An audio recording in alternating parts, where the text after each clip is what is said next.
세상에는 사랑이 복이 되는 사람도 있고 사랑이 괴로움이 되는 사람도 있습니다. 젊을 때는 사랑이 인생의 전부 같았지만 나이 들어보면 압니다. 사랑보다 더 귀한 건 평온이라는 걸. 부처님께서는 말씀하셨습니다. 사랑이 집착이 되면 괴로움이 따른다. 자비가 되면 해탈이 따른다. 사랑이 내 마음을 고요하게 하지 못한다면 그건 이미 사랑이 아닙니다. 그건 집착이고 업의 고리입니다. 나이 들어 다시 시작하는 사랑, 그건 설렘보다 마음의 평화가 더 중요합니다. 함께 있을 때 편안하고 침묵 속에서도 따뜻한 사람, 그런 인연이 복된 사랑입니다. 하지만 세상엔 그런 사랑만 있는 게 아닙니다. 내 외로움을 이용하는 사람, 경제적 의존을 요구하는 사람, 가정을 흔드는 사람, 분노로 마음을 태우는 사람, 과거의 상처로 사랑을 불신하는 사람, 그리고 내 평온을 빼앗아가는 사람. 그들은 모두 사랑의 이름으로 다가오지만 결국 내 마음을 병들게 합니다. 오늘 헤이지에에서는 부처님의 말씀을 통해 나이 들어 사랑해서는 안 되는 사람의 유형을 함께 살펴보려 합니다. 이 이야기는 누군가를 판단하기 위한 것이 아닙니다. 내 마음을 지키고 내 평온을 되찾기 위한 지혜의 시간입니다. 첫 번째, 내 외로움을 이용하는 사람. 나이가 들면 외로움은 그저 감정이 아니라 삶의 한켠에 늘 머무는 그림자처럼 따라옵니다. 자식이 독립하고 배우자와의 대화가 줄고 친구들마저 하나둘 세상을 떠난 뒤에 남는 시간. 그 고요 속에서 문득 느껴지는 쓸쓸함은 누구에게나 찾아오는 자연스러운 감정입니다. 부처님께서는 법구경에서 이렇게 말씀하셨습니다. 자신의 마음을 다스리지 못한 자는 외로움 속에서 방황한다. 이 말은 외로움이 문제가 아니라 그 외로움 속에서 마음을 어떻게 바라보느냐가 중요하다는 뜻입니다. 많은 이들이 그 외로움을 견디지 못해 누군가의 말 한마디, 따뜻한 손길 하나에 쉽게 마음을 엽니다. 당신은 참 외로워 보여요. 내가 옆에 있어 드릴게요. 그 말 한마디가 위로처럼 들리지만 그 사람이 내 마음의 공허를 이용해 들어오는 경우가 있습니다. 부처님은 이런 마음을 애욕이라 하셨습니다. 중화암경에는 이렇게 나옵니다. 애욕은 불길과 같아 한번 붙으면 꺼지기 어렵고 그 불길은 스스로의 마음을 태운다. 외로움에서 비롯된 사랑은 애욕으로 변하기 쉽습니다. 그 사람을 사랑해서가 아니라 내 마음의 빈자리를 채우고 싶어서 매달리게 되기 때문입니다. 한 불자 여성이 있었습니다. 60대 초반에 남편을 잃고 몇 해를 홀로 지냈습니다. 어느 날 그녀에게 한 남자가 다가왔습니다. 매일 안부 전화를 하고 함께 밥을 먹고 그녀의 외로움을 덜어주는 듯 했습니다. 하지만 몇 달이 지나자 그는 돈을 빌리기 시작했습니다. 사업이 잠시 어려워요. 잠깐만 도와주세요.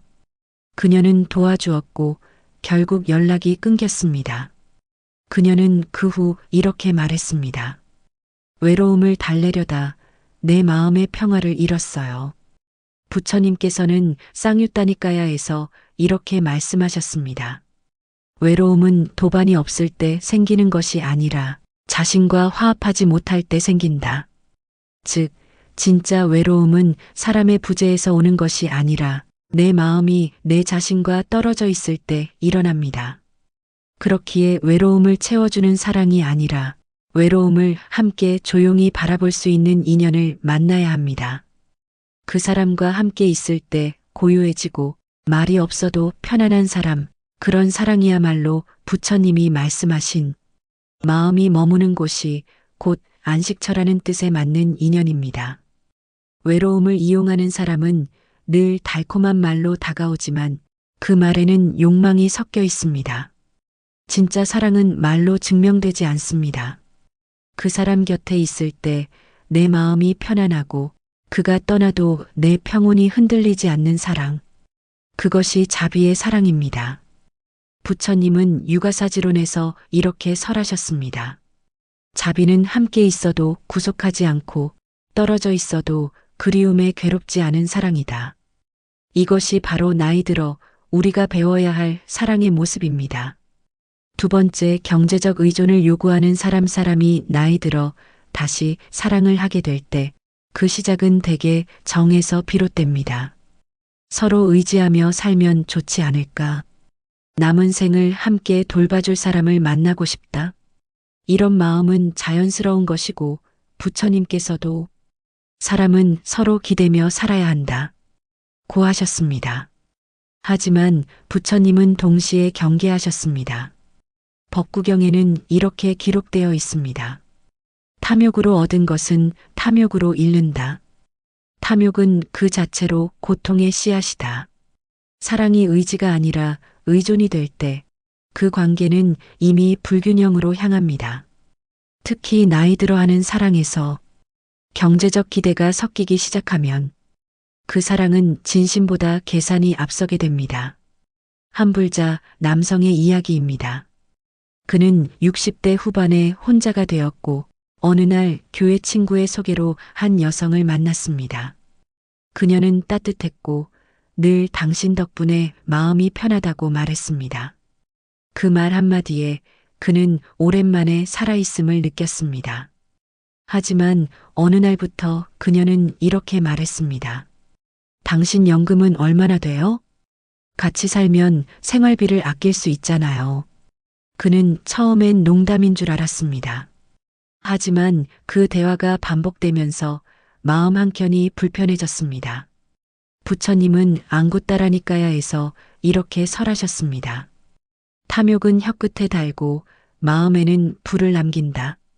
즉, 달콤한 말로 감정을 포장하지만 그 밑에는 욕망의 불이 숨어 있다는 뜻입니다. 사랑이란 주고받음의 균형 안에서 유지되어야 합니다. 한쪽이 계속 베풀고 한쪽이 계속 요구하는 관계는 결국 무너집니다. 그것은 자비가 아니라 마음의 착각입니다. 부처님은 자비와 어리석은 연민을 구분하셨습니다. 자비는 상대를 자유롭게 하지만 연민은 나를 속박한다. 경제적 의존을 요구하는 사랑은 결국 나를 속박하게 됩니다. 사랑이라면 서로가 스스로 설 수 있도록 도와주는 관계여야 합니다. 그런데 나의 재산, 나의 연금, 나의 집을 기반으로 유지되는 사랑은 언제나 불안한 그림자를 남깁니다. 왜냐하면 그 사랑의 중심에는 나가 아니라 이익이 있기 때문입니다. 한불자 여성은 70대 초반에 재혼을 결심했습니다. 그녀는 이렇게 말했습니다. 그 사람은 참 따뜻했어요. 그런데 어느 날 제가 가진 아파트를 팔고 같이 살자고 하더군요. 그때 깨달았어요. 그건 사랑이 아니라 계산이었구나. 그녀는 그 인연을 정리한 뒤 이렇게 말했습니다. 진짜 사랑은 돈이 없어도 마음이 부자인 사람에게서 옵니다. 그 말은 부처님의 말씀과 닮아 있습니다. 자바암경에서 부처님은 말씀하셨습니다. 마음이 부자인 자는 아무리 가난해도 복이 있다. 경제적 의존을 요구하는 사람은 처음엔 다정하고 배려하는 듯 보이지만 결국 그 관계의 중심에는 욕망이 있습니다. 그 욕망이 점점 커지면 내 마음의 평안은 줄어듭니다. 그것은 사랑이 아니라 업의 고리로 이어집니다. 부처님은 말씀하셨습니다. 탐욕은 업을 낳고 업은 괴로움을 낳는다. 나이 들어 하는 사랑은 욕망이 아니라 수행의 연장이 되어야 합니다. 서로를 돕고 마음을 나누되 소유하거나 기대하지 않는 사랑. 그것이 부처님이 말씀하신 무소유의 사랑입니다. 사랑이란 서로에게 평안을 주는 관계여야 합니다. 돈으로 연결된 관계는 흔들립니다. 하지만 진심으로 연결된 관계는 흔들리지 않습니다. 그것이 나이 들어 우리가 지켜야 할 사랑의 지혜입니다. 세 번째, 가정을 흔드는 사람. 나이가 들어 생기는 사랑 중에는 이미 각자의 인연이 있는 상태에서 시작되는 경우가 있습니다. 이 나이에 설마 이런 감정이 다시 생길 줄은 몰랐어요. 이 마음이 진심이라면 잘못은 아닌 것 같아요. 그렇게 시작된 사랑은 순간은 달콤하지만 그 끝은 고요하지 않습니다. 부처님께서는 수타니파타에서 말씀하셨습니다. 남의 것을 탐하는 이는 그 마음이 스스로 무너진다. 남의 인연을 빼앗는 자는 자신의 행복을 잃는다. 사람뿐 아니라 관계에도 이 말은 그대로 적용됩니다. 이미 인연이 맺어진 사람에게 끌리는 마음은 대부분 내 삶의 결핍에서 비롯됩니다. 오랜 세월 함께 살아온 배우자에게 느끼는 무관심, 대화의 단절, 반복되는 외로움, 그 사이에 찾아온 한 사람의 다정함은 커다란 위로처럼 느껴집니다. 그러나 부처님은 그것을 탐욕의 업이라 하셨습니다. 중화암경에는 이렇게 설해집니다. 탐욕으로 맺어진 인연은 반드시 괴로움으로 돌아온다. 그 불은 타인을 태우기 전에 자신을 태운다. 한 불자 남성이 있었습니다. 그는 60대 중반, 오랜 결혼 생활 속에서 대화가 거의 끊긴 아내와 무미건조한 나날을 보내고 있었습니다. 그때 직장에서 새로 들어온 여직원 한 명이 늘 따뜻하게 말을 걸어주었습니다. 그녀의 미소와 다정함에 그는 오랜만에 살아있다는 느낌을 받았습니다. 처음엔 단순한 위로였지만 그 관계는 점점 경계를 넘어갔습니다. 결국 그는 가정을 잃었습니다. 자식들과의 관계도 멀어졌고 남은 것은 후회와 죄책감뿐이었습니다. 그는 나중에 이렇게 말했습니다. 그때의 감정이 진심이라 착각했습니다. 하지만 진심이라도 옳지 않은 인연이었습니다. 부처님은 법구경에서 이렇게 경계하셨습니다. 모든 죄의 근원은 탐욕에서 시작된다. 탐욕은 불과 같아서 모든 인연을 태운다. 사람이 욕망으로 사랑을 선택하면 그 사랑은 반드시 업의 불로 변합니다. 그리고 그 불은 언젠가 자신을 태웁니다. 나이 들어 찾아오는 사랑이 진심이라면 그 진심은 절제 속에서 드러나야 합니다. 절제 없는 감정은 사랑이 아니라 집착입니다. 부처님은 중도를 강조하셨습니다. 감각의 쾌락에 치우치지 말고 고행의 극단에도 머물지 말라. 사랑도 마찬가지입니다. 지나친 억제도 지나친 방종도 모두 괴로움을 낳습니다. 진짜 사랑은 서로의 경계를 존중하는 사랑입니다. 남의 인연을 해치지 않고 내 양심을 더럽히지 않는 사랑. 그런 사랑이야말로 부처님께서 말씀하신 청정한 마음의 사랑입니다. 한 불자 여성은 이런 고백을 했습니다. 그 사람은 나를 정말 아껴줬어요. 하지만 그가 가정이 있다는 걸 알면서도 마음을 멈추지 못했습니다. 결국 그는 돌아갔고 나는 모든 걸 잃었습니다. 그때 깨달았어요. 사랑은 나를 지키는 일이기도 하다는 걸. 부처님은 유가사지론에서 이렇게 설하셨습니다. 자신의 마음을 다스리지 못하면 사랑도 독이 된다. 사랑이 자비로 향하면 마음을 정화시키지만 탐욕으로 향하면 스스로를 해치는 칼이 됩니다. 그러니 나이 들어 사랑을 하더라도 그 사랑이 평안을 주지 못하고 누군가의 눈물을 낳는다면 그건 이미 인연의 길을 벗어난 것입니다. 진짜 사랑은 다른 이의 삶을 어지럽히지 않습니다. 사랑이란 두 사람이 손을 잡는 일이 아니라 두 사람이 각자의 길을 바르게 걷도록 돕는 일입니다. 부처님은 말씀하셨습니다. 사랑이란 상대를 얻는 것이 아니라 상대가 올바른 길을 걷게 하는 것이다. 그러니 가정을 흔드는 사랑은 결코 복된 인연이 아닙니다. 그 사랑이 아무리 뜨겁고 진심이라 해도 그 끝에는 괴로움의 불이 타오르게 됩니다. 우리가 지켜야 할 사랑은 내 마음을 밝히고 남의 삶을 어둡게 하지 않는 사랑입니다. 그런 사랑만이 참된 인연이며 그 사랑 속에서만 평안이 피어납니다. 네 번째, 감정 기복이 심하고 분노를 드러내는 사람. 젊을 때는 감정이 격할수록 그 사랑이 진심이라 믿었습니다. 싸우고 울고 다시 화해하며 그 격렬한 감정이 살아있음을 느끼게 했습니다. 하지만 나이가 들면 그 뜨거움이 더 이상 사랑이 아니라 피로와 불안의 근원이 됩니다. 부처님께서는 법구경에서 말씀하셨습니다. 분노는 불이다. 그 불은 먼저 자신을 태우고 그 다음에 다른 이를 태운다. 이 한 구절은 사랑의 관계에도 그대로 적용됩니다. 감정 기복이 심한 사람, 작은 일에도 쉽게 화를 내고 기분에 따라 말이 바뀌는 사람과 함께 있으면 마음의 평화가 무너집니다. 그들의 분노는 내 마음의 평온을 앗아가고 그들의 불안은 내 영혼까지 흔듭니다. 한 불자 여성은 이렇게 말했습니다. 그 사람은 참 따뜻했어요. 하지만 예측할 수 없는 기분 변화가 너무 힘들었어요. 기분이 좋을 땐 천사 같다가 기분이 나쁘면 며칠씩 연락을 끊었어요. 그녀는 그 관계 속에서 점점 자신을 잃어갔습니다. 부처님은 중화암경에서 이렇게 설하셨습니다. 분노를 다스리지 못하면 마음의 평화는 허공처럼 흩어진다. 분노는 단지 화를 내는 행위가 아니라 마음을 병들게 하는 독입니다. 나이 들어 하는 사랑은 마음을 설레게 하는 사랑이 아니라 마음을 고요하게 하는 사랑이어야 합니다. 감정의 파도가 심한 사랑은 오래가지 못합니다. 왜냐하면 그것은 서로의 수행을 깨뜨리기 때문입니다. 사랑은 서로의 고요를 지켜주는 일입니다.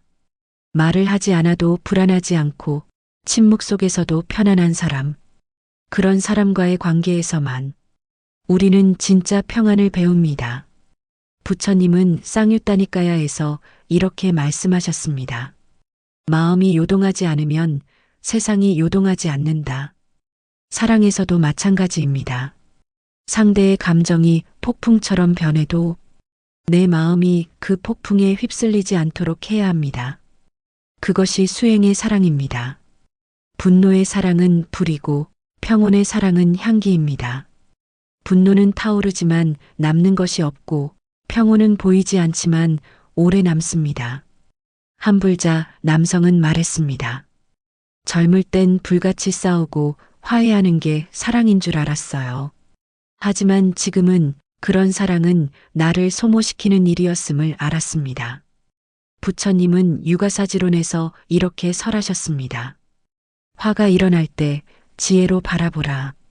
불을 끄려면 물이 필요하듯 분노를 끄려면 자비가 필요하다. 자비란 상대를 무조건 용서하는 것이 아닙니다.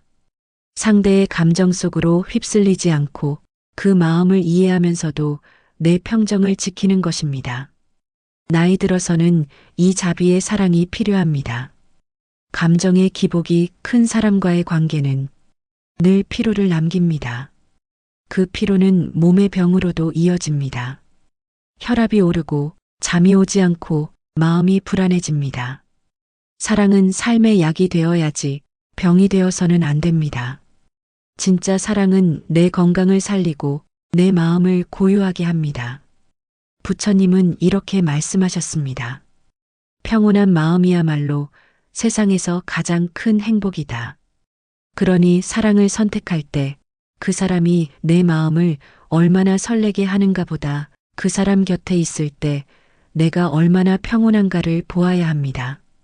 젊을 때의 사랑은 심장을 두근거리게 하지만 나이 든 사랑은 마음을 잔잔하게 합니다. 그 잔잔함 속에서만 지혜가 자라고 그 고요함 속에서만 수행이 깊어집니다. 사랑이란 결국 마음의 길입니다. 감정의 요동이 아니라 평온의 호흡으로 이어져야 합니다. 부처님은 말씀하셨습니다. 마음이 고요하면 세상도 고요하다. 그러니 감정이 심하고 분노를 자주 드러내는 사람과의 사랑은 결국 나의 수행을 흔드는 인연입니다. 그 사랑은 놓아야 합니다. 왜냐하면 놓음이 곧 평온이기 때문입니다. 다섯 번째, 과거의 상처로 현재를 의심하는 사람은 나이를 먹어도 상처는 사라지지 않습니다. 젊은 날의 배신, 거절, 외로움, 실패가 마음 깊은 곳에 작은 흉터처럼 남습니다.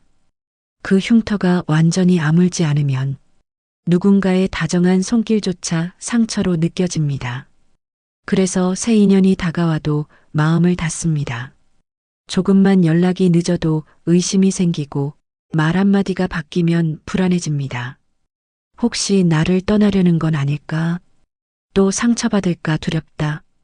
이 마음이 반복되면 사랑은 편안함 대신 피로가 됩니다. 부처님께서는 자바암경에서 이렇게 말씀하셨습니다. 과거는 이미 지나갔고 미래는 오지 않았다. 오직 지금 이 순간만이 그대의 삶이다. 이 말씀은 단순히 시간의 가르침이 아니라 상처에서 벗어나는 길을 가리킵니다. 상처는 과거의 일입니다. 그 일을 지금 이 순간까지 품고 사는 것은 자신을 또다시 괴롭히는 일입니다. 부처님은 그것을 2번 찔린 화살이라 하셨습니다. 한 번은 타인에게 받은 고통, 또 한 번은 내가 그 고통을 붙잡고 사는 괴로움입니다. 한불자 여성은 이렇게 말했습니다. 전 남편에게 상처받은 뒤 다시는 누구도 믿지 않겠다고 다짐했어요. 그런데 시간이 지나 새 사람을 만나도 늘 마음속에 그 의심이 떠나질 않았습니다. 결국 상대는 지쳐 떠났고 그제야 깨달았어요. 나는 과거의 그림자와 함께 살고 있었다는 걸. 그녀의 깨달음은 부처님의 말씀과 닮았습니다. 유가사지론에서 부처님은 설하셨습니다. 의심은 어둠과 같아 한 줄기 빛이 들어오지 못하게 한다. 즉, 마음속 의심이 사라지지 않으면 새로운 사랑도 평온한 관계도 들어오지 못합니다. 사랑은 믿음 위에 서야 합니다. 믿음이 없으면 사랑은 늘 흔들립니다. 부처님께서는 믿음은 모든 덕의 어머니라고 하셨습니다. 믿음이 깨어진 사랑은 아무리 정이 깊어도 오래가지 못합니다. 나이 들어 만나는 인연이라면 그 인연은 서로를 치유하는 사랑이어야 합니다. 하지만 과거의 그림자를 새 사람에게 씌운다면 그건 사랑이 아니라 또 다른 업의 반복입니다. 부처님은 법구경에서 이렇게 말씀하셨습니다. 마음은 길들여지지 않으면 바람에 흔들리는 등불과 같다. 즉, 과거의 상처로 마음이 길들여지지 않으면 사랑의 바람이 불 때마다 흔들립니다. 그 등불을 밝히는 길은 먼저 나 자신을 용서하는 것입니다. 용서는 상대를 위한 일이 아닙니다. 나 자신을 자유롭게 하는 수행입니다. 그때의 나를 이해하고 그때의 아픔을 놓아주는 것. 그것이 진짜 용서입니다. 부처님은 증이라함경에서 이렇게 설하셨습니다. 미워하는 자는 그 미움으로 스스로를 묶는다. 과거의 상처를 붙잡고 사는 것은 그때의 괴로움과 나 자신을 묶는 일입니다. 나이 든 사랑이 평온하려면 먼저 내 마음에 묶인 매듭을 풀어야 합니다. 그 매듭을 풀지 않으면 새로운 인연도 그 매듭에 걸려 넘어집니다. 한불자 남성은 말했습니다. 젊을 땐 늘 누군가를 의심했어요. 배신당할까 두려워서 먼저 멀리했죠. 그런데 어느 날 깨달았어요. 그 두려움은 타인 때문이 아니라 내 마음이 아직 아프기 때문이었죠. 그는 이후 매일 새벽 명상을 하며 자신에게 이렇게 말했습니다. 이제 그만 과거의 문을 닫자. 그리고 몇 달 후 이렇게 고백했습니다. 마음을 내려놓자 새로운 인연이 두렵지 않았어요. 부처님께서는 말씀하셨습니다. 지금 이 순간을 바로 보라. 과거를 품지 말고 미래를 불안해하지 말라. 현재가 곧 해탈의 문이다. 사랑도 마찬가지입니다. 과거에 머무르면 괴로움이 생기고 미래를 걱정하면 두려움이 생깁니다. 그러나 지금 이 순간 서로의 눈을 바라보며 그 마음을 있는 그대로 받아들일 때 비로소 사랑은 수행이 됩니다. 부처님은 또 말씀하셨습니다. 사람은 자신이 용서한 만큼 자유롭다. 나이 들어 하는 사랑이 평온하려면 과거의 그림자를 용서해야 합니다. 그 용서가 바로 마음을 자유롭게 하는 열쇠입니다. 사랑이란 결국 내 안의 상처를 비추는 거울입니다. 그 거울 속의 상처를 직시할 수 있을 때 비로소 진짜 사랑이 시작됩니다. 여섯 번째, 내 마음의 평온을 빼앗는 사람은 누구나 사랑을 원합니다. 젊을 때는 설레는 사랑을, 나이 들어서는 마음이 편안한 사랑을 바라게 됩니다. 그런데 어떤 사랑은 함께 있을 때보다 떨어져 있을 때 더 편안하고 그 사람을 만나면 오히려 마음이 흔들립니다. 그 사랑은 이미 답이 나와 있습니다. 평온을 빼앗는 사랑은 진짜 사랑이 아닙니다. 부처님께서는 법구경에서 말씀하셨습니다. 평온한 마음이야말로 세상에서 가장 큰 행복이다. 그 한 구절 안에 인생의 진리와 사랑의 방향이 모두 들어 있습니다. 평온은 단순한 고요가 아닙니다. 평온은 마음의 중심을 잃지 않는 상태입니다. 누가 내게 화를 내도, 누가 내 곁을 떠나도 내 마음이 요동하지 않는 상태. 그것이 부처님이 말씀하신 행복의 근원입니다. 하지만 나이 들어 만나는 어떤 인연은 이 평온을 흔듭니다. 그 사람과의 만남은 처음엔 설렘으로 시작되지만 시간이 지나면 불안으로 변합니다. 전화가 없으면 초조하고 대화가 줄면 마음이 흔들리고 함께 있어도 어딘가 모르게 피곤합니다. 그런 관계는 결국 마음의 병이 됩니다. 부처님은 중화암경에서 이렇게 말씀하셨습니다. 마음이 흔들리면 세상이 흔들린다. 마음이 고요하면 모든 세상은 평화롭다. 이 말은 내가 만난 사랑이 세상을 어지럽히는 것이 아니라 내 마음의 불안이 세상을 어지럽힌다는 뜻입니다. 그러니 사랑을 구할 때 나를 흔드는 사람이 아니라 나를 고요하게 하는 사람을 찾아야 합니다. 한 불자 남성은 이렇게 고백했습니다. 그녀와 함께 있을 때는 늘 조심스러웠어요. 말 한마디, 표정 하나에도 눈치를 보게 됐습니다. 그런데 어느 날 문득 깨달았죠. 이건 사랑이 아니라 두려움이었어요. 그는 관계를 끝내며 오랜 시간 명상을 했습니다. 그는 이렇게 말했습니다. 진짜 사랑은 마음이 편안한 것이더군요. 그 사람의 말이 아니라 내 마음의 평온이 답을 알려줬습니다. 부처님은 유가사지론에서 말씀하셨습니다. 마음이 고요한 사람은 누구를 만나도 괴롭지 않다. 즉, 진짜 사랑은 상대를 바꾸는 것이 아니라 내 마음을 다스리는 것입니다. 그렇기에 평온을 빼앗는 사람은 결코 복된 인연이 아닙니다. 그 사랑은 내 수행을 흔들고 내 삶의 중심을 흐리게 합니다. 나이 들어하는 사랑은 감정의 뜨거움보다 영혼의 안정감이 더 중요합니다. 그 사람이 내 안의 자비를 키워주는 사람인지 아니면 내 마음의 평화를 무너뜨리는 사람인지 그것을 분별해야 합니다. 부처님은 쌍유따니까야에서 이렇게 말씀하셨습니다. 모든 괴로움은 집착에서 생긴다. 붙잡는 순간 괴로움이 생기고 놓는 순간 해탈이 온다. 사랑이 괴로움으로 바뀌었다면 그건 이미 붙잡은 사랑입니다. 사랑은 잡는 것이 아니라 함께 흐르는 것입니다. 함께 있을 때는 따뜻하고 멀어져도 미움이 없는 관계. 그것이 부처님이 말씀하신 자비의 사랑입니다. 한불자 여성은 이런 말을 남겼습니다. 그 사람과 헤어지고 난 뒤에야 알았어요.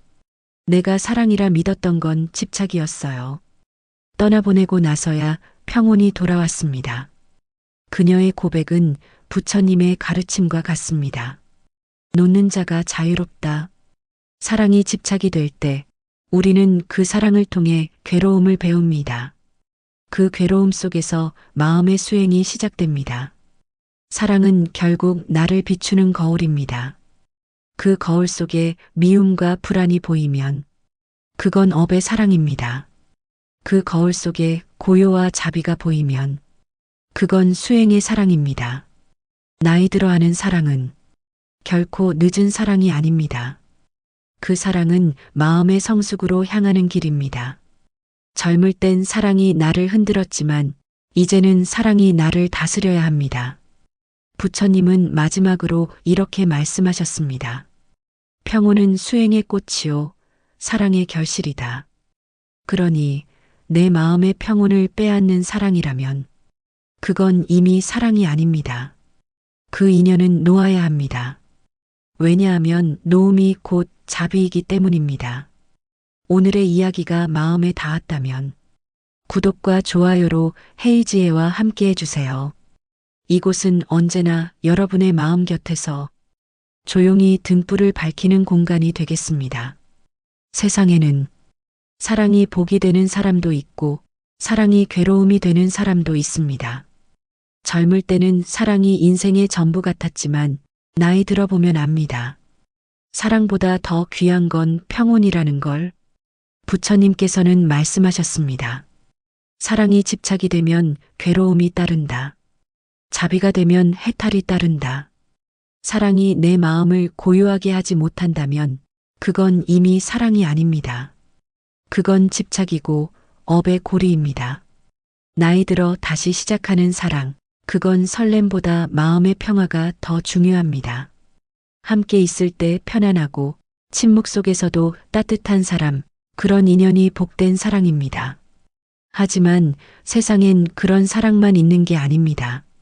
내 외로움을 이용하는 사람, 경제적 의존을 요구하는 사람, 가정을 흔드는 사람, 분노로 마음을 태우는 사람, 과거의 상처로 사랑을 불신하는 사람, 그리고 내 평온을 빼앗아가는 사람.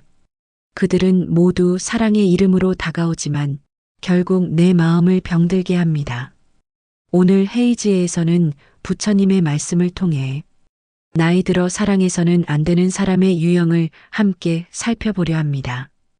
이 이야기는 누군가를 판단하기 위한 것이 아닙니다.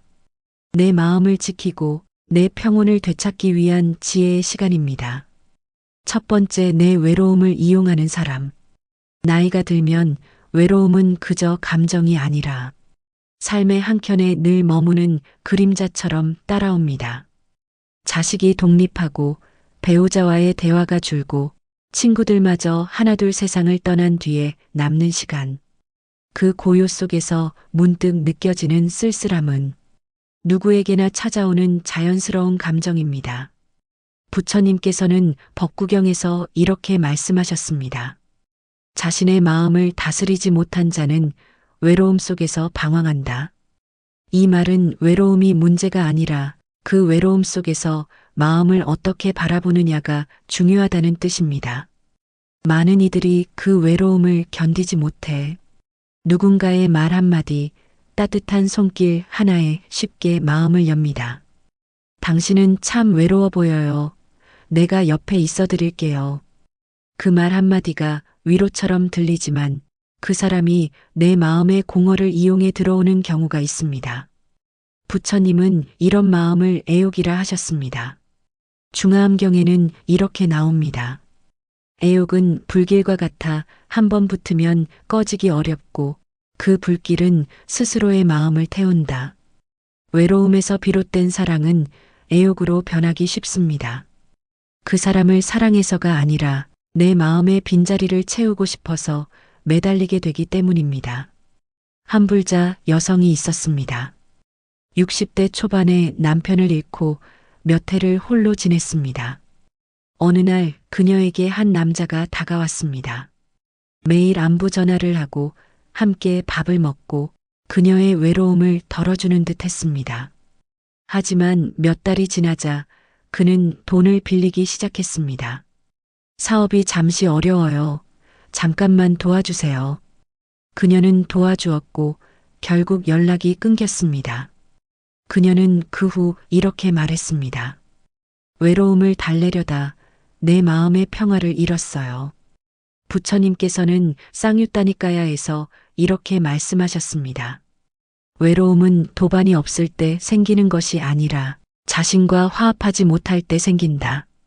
즉, 진짜 외로움은 사람의 부재에서 오는 것이 아니라 내 마음이 내 자신과 떨어져 있을 때 일어납니다.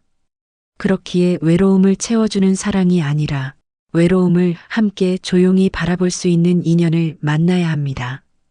그 사람과 함께 있을 때 고요해지고 말이 없어도 편안한 사람, 그런 사랑이야말로 부처님이 말씀하신 마음이 머무는 곳이 곧 안식처라는 뜻에 맞는 인연입니다. 외로움을 이용하는 사람은 늘 달콤한 말로 다가오지만 그 말에는 욕망이 섞여 있습니다. 진짜 사랑은 말로 증명되지 않습니다. 그 사람 곁에 있을 때 내 마음이 편안하고 그가 떠나도 내 평온이 흔들리지 않는 사랑. 그것이 자비의 사랑입니다. 부처님은 유가사지론에서 이렇게 설하셨습니다. 자비는 함께 있어도 구속하지 않고 떨어져 있어도 그리움에 괴롭지 않은 사랑이다. 이것이 바로 나이 들어 우리가 배워야 할 사랑의 모습입니다.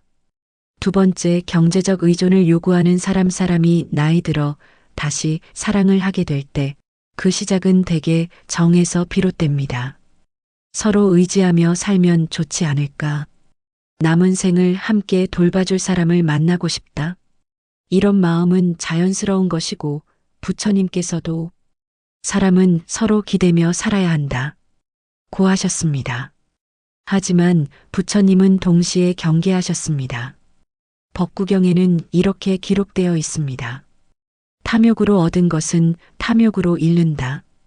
탐욕은 그 자체로 고통의 씨앗이다. 사랑이 의지가 아니라 의존이 될 때 그 관계는 이미 불균형으로 향합니다.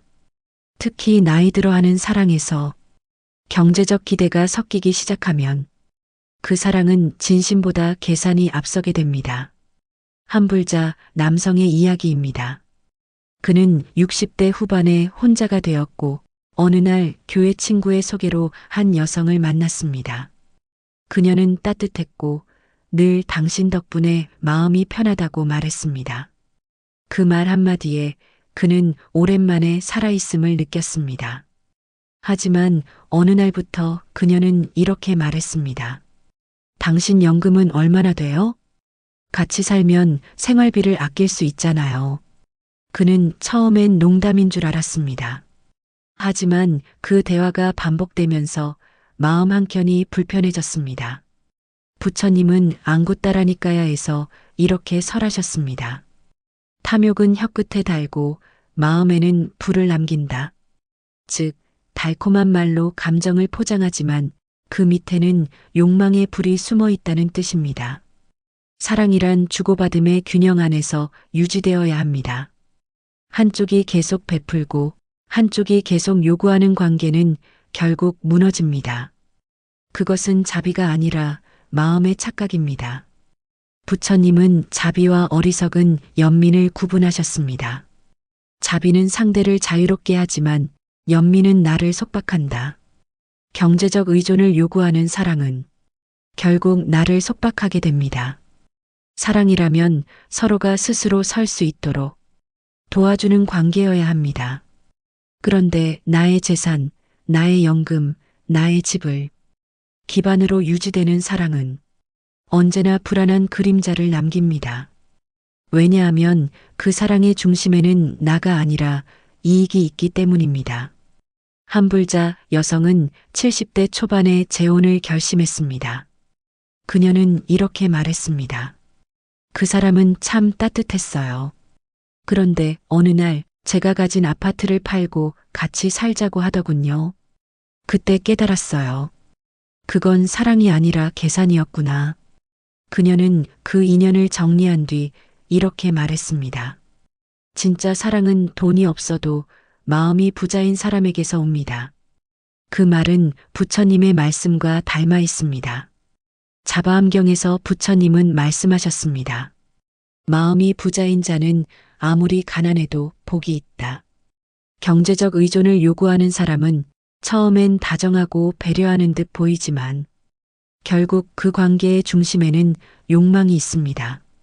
그 욕망이 점점 커지면 내 마음의 평안은 줄어듭니다. 그것은 사랑이 아니라 업의 고리로 이어집니다. 부처님은 말씀하셨습니다. 탐욕은 업을 낳고 업은 괴로움을 낳는다.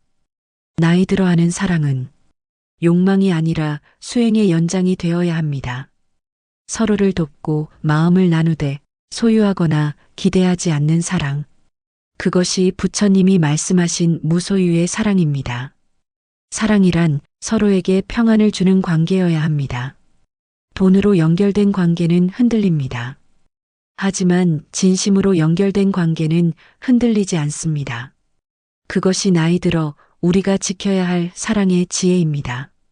세 번째, 가정을 흔드는 사람. 나이가 들어 생기는 사랑 중에는 이미 각자의 인연이 있는 상태에서 시작되는 경우가 있습니다. 이 나이에 설마 이런 감정이 다시 생길 줄은 몰랐어요. 이 마음이 진심이라면 잘못은 아닌 것 같아요. 그렇게 시작된 사랑은 순간은 달콤하지만 그 끝은 고요하지 않습니다. 부처님께서는 수타니파타에서 말씀하셨습니다. 남의 것을 탐하는 이는 그 마음이 스스로 무너진다. 남의 인연을 빼앗는 자는 자신의 행복을 잃는다. 사람뿐 아니라 관계에도 이 말은 그대로 적용됩니다. 이미 인연이 맺어진 사람에게 끌리는 마음은 대부분 내 삶의 결핍에서 비롯됩니다. 오랜 세월 함께 살아온 배우자에게 느끼는 무관심, 대화의 단절, 반복되는 외로움, 그 사이에 찾아온 한 사람의 다정함은 커다란 위로처럼 느껴집니다. 그러나 부처님은 그것을 탐욕의 업이라 하셨습니다. 중화암경에는 이렇게 설해집니다. 탐욕으로 맺어진 인연은 반드시 괴로움으로 돌아온다. 그 불은 타인을 태우기 전에 자신을 태운다. 한 불자 남성이 있었습니다. 그는 60대 중반, 오랜 결혼 생활 속에서 대화가 거의 끊긴 아내와 무미건조한 나날을 보내고 있었습니다. 그때 직장에서 새로 들어온 여직원 한 명이 늘 따뜻하게 말을 걸어주었습니다. 그녀의 미소와 다정함에 그는 오랜만에 살아있다는 느낌을 받았습니다. 처음엔 단순한 위로였지만 그 관계는 점점 경계를 넘어갔습니다. 결국 그는 가정을 잃었습니다. 자식들과의 관계도 멀어졌고 남은 것은 후회와 죄책감뿐이었습니다. 그는 나중에 이렇게 말했습니다. 그때의 감정이 진심이라 착각했습니다. 하지만 진심이라도 옳지 않은 인연이었습니다. 부처님은 법구경에서 이렇게 경계하셨습니다. 모든 죄의 근원은 탐욕에서 시작된다. 탐욕은 불과 같아서 모든 인연을 태운다. 사람이 욕망으로 사랑을 선택하면 그 사랑은 반드시 업의 불로 변합니다. 그리고 그 불은 언젠가 자신을 태웁니다. 나이 들어 찾아오는 사랑이 진심이라면 그 진심은 절제 속에서 드러나야 합니다. 절제 없는 감정은 사랑이 아니라 집착입니다. 부처님은 중도를 강조하셨습니다. 감각의 쾌락에 치우치지 말고 고행의 극단에도 머물지 말라. 사랑도 마찬가지입니다. 지나친 억제도 지나친 방종도 모두 괴로움을 낳습니다. 진짜 사랑은 서로의 경계를 존중하는 사랑입니다. 남의 인연을 해치지 않고 내 양심을 더럽히지 않는 사랑. 그런 사랑이야말로 부처님께서 말씀하신 청정한 마음의 사랑입니다. 한 불자 여성은 이런 고백을 했습니다. 그 사람은 나를 정말 아껴줬어요. 하지만 그가 가정이 있다는 걸 알면서도 마음을 멈추지 못했습니다. 결국 그는 돌아갔고 나는 모든 걸 잃었습니다. 그때 깨달았어요. 사랑은 나를 지키는 일이기도 하다는 걸. 부처님은 유가사지론에서 이렇게 설하셨습니다. 자신의 마음을 다스리지 못하면 사랑도 독이 된다. 사랑이 자비로 향하면 마음을 정화시키지만 탐욕으로 향하면 스스로를 해치는 칼이 됩니다. 그러니 나이 들어 사랑을 하더라도 그 사랑이 평안을 주지 못하고 누군가의 눈물을 낳는다면 그건 이미 인연의 길을 벗어난 것입니다. 진짜 사랑은 다른 이의 삶을 어지럽히지 않습니다. 사랑이란 두 사람이 손을 잡는 일이 아니라 두 사람이 각자의 길을 바르게 걷도록 돕는 일입니다. 부처님은 말씀하셨습니다.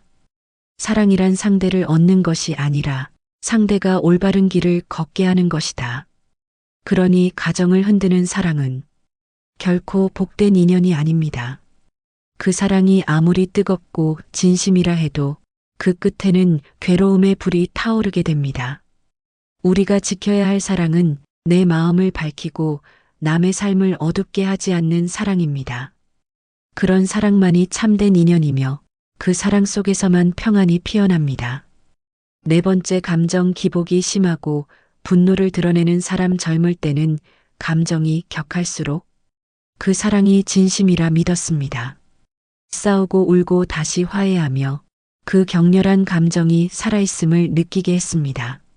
하지만 나이가 들면 그 뜨거움이 더 이상 사랑이 아니라 피로와 불안의 근원이 됩니다. 부처님께서는 법구경에서 말씀하셨습니다. 분노는 불이다. 그 불은 먼저 자신을 태우고 그 다음에 다른 이를 태운다. 이 한 구절은 사랑의 관계에도 그대로 적용됩니다. 감정 기복이 심한 사람, 작은 일에도 쉽게 화를 내고 기분에 따라 말이 바뀌는 사람과 함께 있으면 마음의 평화가 무너집니다. 그들의 분노는 내 마음의 평온을 앗아가고 그들의 불안은 내 영혼까지 흔듭니다. 한 불자 여성은 이렇게 말했습니다. 그 사람은 참 따뜻했어요. 하지만 예측할 수 없는 기분 변화가 너무 힘들었어요. 기분이 좋을 땐 천사 같다가 기분이 나쁘면 며칠씩 연락을 끊었어요. 그녀는 그 관계 속에서 점점 자신을 잃어갔습니다. 부처님은 중화암경에서 이렇게 설하셨습니다. 분노를 다스리지 못하면 마음의 평화는 허공처럼 흩어진다. 분노는 단지 화를 내는 행위가 아니라 마음을 병들게 하는 독입니다. 나이 들어 하는 사랑은 마음을 설레게 하는 사랑이 아니라 마음을 고요하게 하는 사랑이어야 합니다. 감정의 파도가 심한 사랑은 오래가지 못합니다. 왜냐하면 그것은 서로의 수행을 깨뜨리기 때문입니다. 사랑은 서로의 고요를 지켜주는 일입니다. 말을 하지 않아도 불안하지 않고 침묵 속에서도 편안한 사람, 그런 사람과의 관계에서만 우리는 진짜 평안을 배웁니다. 부처님은 쌍유따니까야에서 이렇게 말씀하셨습니다. 마음이 요동하지 않으면 세상이 요동하지 않는다. 사랑에서도 마찬가지입니다. 상대의 감정이 폭풍처럼 변해도 내 마음이 그 폭풍에 휩쓸리지 않도록 해야 합니다. 그것이 수행의 사랑입니다. 분노의 사랑은 불이고 평온의 사랑은 향기입니다. 분노는 타오르지만 남는 것이 없고 평온은 보이지 않지만 오래 남습니다. 한 불자 남성은 말했습니다. 젊을 땐 불같이 싸우고 화해하는 게 사랑인 줄 알았어요. 하지만 지금은 그런 사랑은 나를 소모시키는 일이었음을 알았습니다. 부처님은 육아사지론에서 이렇게 설하셨습니다. 화가 일어날 때 지혜로 바라보라. 불을 끄려면 물이 필요하듯 분노를 끄려면 자비가 필요하다. 자비란 상대를 무조건 용서하는 것이 아닙니다. 상대의 감정 속으로 휩쓸리지 않고 그 마음을 이해하면서도 내 평정을 지키는 것입니다. 나이 들어서는 이 자비의 사랑이 필요합니다. 감정의 기복이 큰 사람과의 관계는 늘 피로를 남깁니다. 그 피로는 몸의 병으로도 이어집니다. 혈압이 오르고 잠이 오지 않고 마음이 불안해집니다. 사랑은 삶의 약이 되어야지 병이 되어서는 안 됩니다. 진짜 사랑은 내 건강을 살리고 내 마음을 고요하게 합니다. 부처님은 이렇게 말씀하셨습니다. 평온한 마음이야말로 세상에서 가장 큰 행복이다. 그러니 사랑을 선택할 때 그 사람이 내 마음을 얼마나 설레게 하는가 보다 그 사람 곁에 있을 때 내가 얼마나 평온한가를 보아야 합니다. 젊을 때의 사랑은 심장을 두근거리게 하지만 나이 든 사랑은 마음을 잔잔하게 합니다. 그 잔잔함 속에서만 지혜가 자라고 그 고요함 속에서만 수행이 깊어집니다. 사랑이란 결국 마음의 길입니다. 감정의 요동이 아니라 평온의 호흡으로 이어져야 합니다. 부처님은 말씀하셨습니다. 마음이 고요하면 세상도 고요하다. 그러니 감정이 심하고 분노를 자주 드러내는 사람과의 사랑은 결국 나의 수행을 흔드는 인연입니다. 그 사랑은 놓아야 합니다. 왜냐하면 놓음이 곧 평온이기 때문입니다. 5번째, 과거의 상처로 현재를 의심하는 사람은 나이를 먹어도 상처는 사라지지 않습니다. 젊은 날의 배신, 거절, 외로움, 실패가 마음 깊은 곳에 작은 흉터처럼 남습니다. 그 흉터가 완전히 아물지 않으면 누군가의 다정한 손길조차 상처로 느껴집니다. 그래서 새 인연이 다가와도 마음을 닫습니다.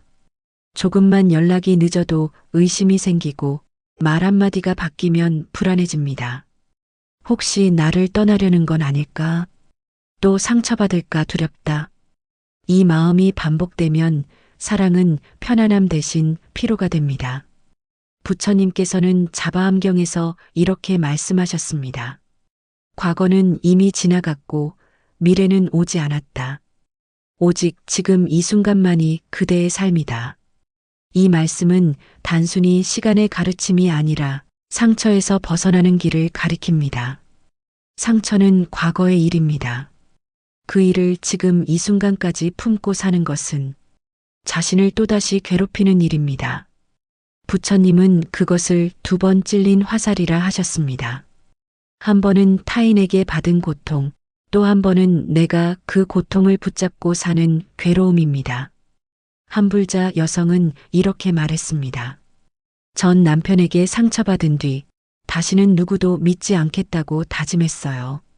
그런데 시간이 지나 새 사람을 만나도 늘 마음속에 그 의심이 떠나질 않았습니다. 결국 상대는 지쳐 떠났고 그제야 깨달았어요. 나는 과거의 그림자와 함께 살고 있었다는 걸. 그녀의 깨달음은 부처님의 말씀과 닮았습니다. 유가사지론에서 부처님은 설하셨습니다. 의심은 어둠과 같아 한 줄기 빛이 들어오지 못하게 한다. 즉, 마음속 의심이 사라지지 않으면 새로운 사랑도 평온한 관계도 들어오지 못합니다. 사랑은 믿음 위에 서야 합니다. 믿음이 없으면 사랑은 늘 흔들립니다.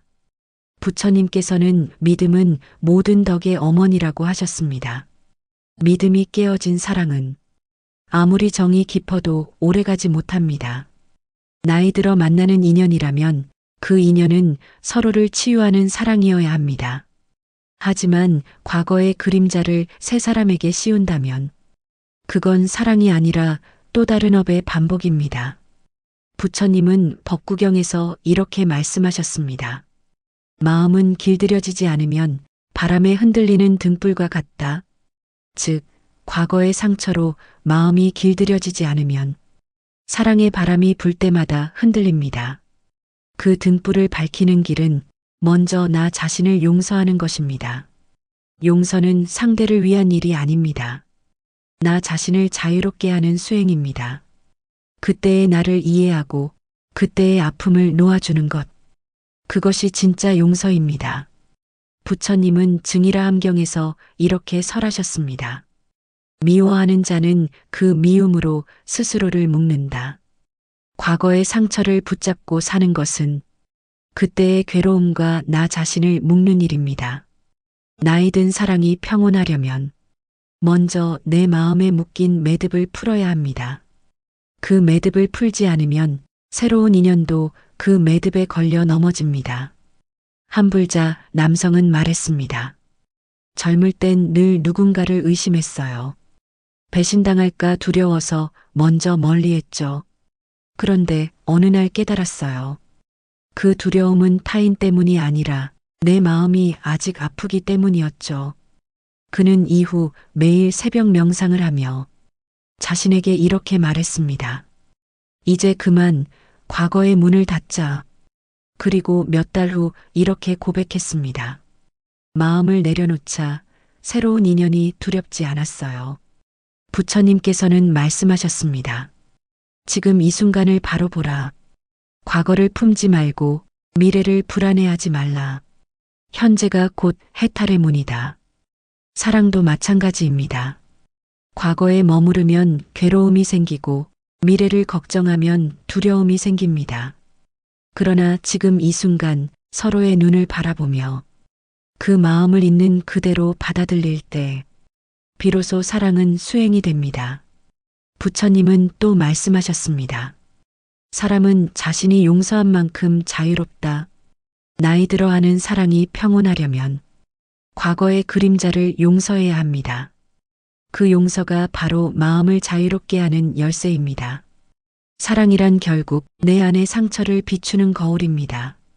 그 거울 속의 상처를 직시할 수 있을 때 비로소 진짜 사랑이 시작됩니다. 6번째, 내 마음의 평온을 빼앗는 사람은 누구나 사랑을 원합니다. 젊을 때는 설레는 사랑을, 나이 들어서는 마음이 편안한 사랑을 바라게 됩니다. 그런데 어떤 사랑은 함께 있을 때보다 떨어져 있을 때 더 편안하고 그 사람을 만나면 오히려 마음이 흔들립니다. 그 사랑은 이미 답이 나와 있습니다. 평온을 빼앗는 사랑은 진짜 사랑이 아닙니다. 부처님께서는 법구경에서 말씀하셨습니다. 평온한 마음이야말로 세상에서 가장 큰 행복이다. 그 한 구절 안에 인생의 진리와 사랑의 방향이 모두 들어 있습니다. 평온은 단순한 고요가 아닙니다. 평온은 마음의 중심을 잃지 않는 상태입니다. 누가 내게 화를 내도, 누가 내 곁을 떠나도 내 마음이 요동하지 않는 상태. 그것이 부처님이 말씀하신 행복의 근원입니다. 하지만 나이 들어 만나는 어떤 인연은 이 평온을 흔듭니다.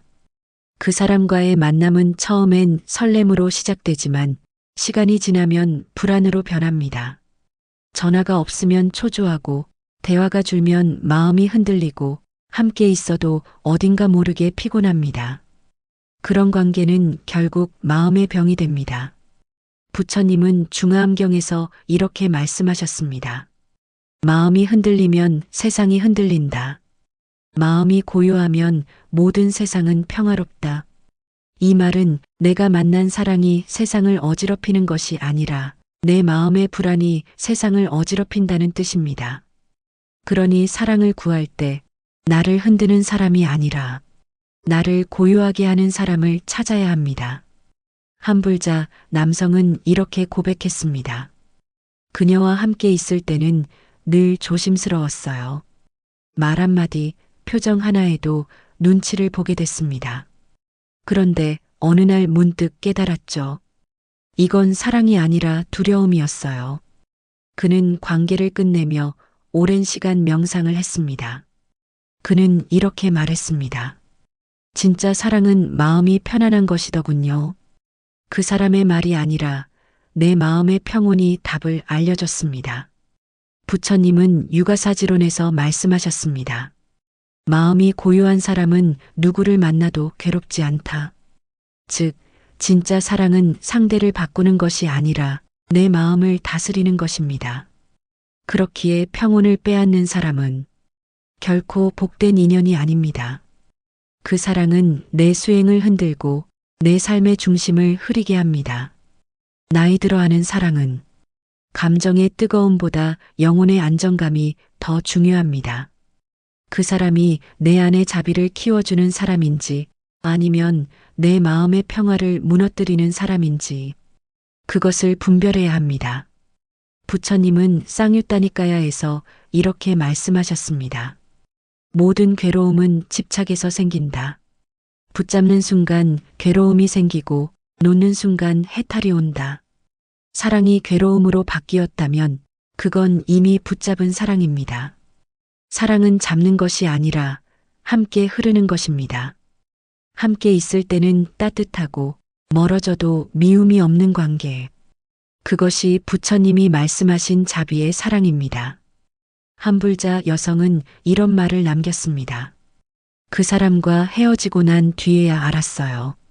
내가 사랑이라 믿었던 건 집착이었어요. 떠나보내고 나서야 평온이 돌아왔습니다. 그녀의 고백은 부처님의 가르침과 같습니다. 놓는 자가 자유롭다.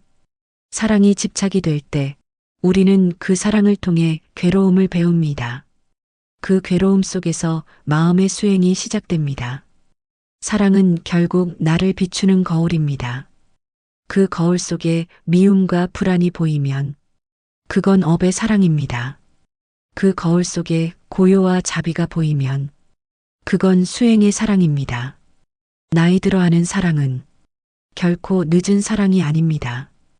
그 사랑은 마음의 성숙으로 향하는 길입니다. 젊을 땐 사랑이 나를 흔들었지만 이제는 사랑이 나를 다스려야 합니다. 부처님은 마지막으로 이렇게 말씀하셨습니다.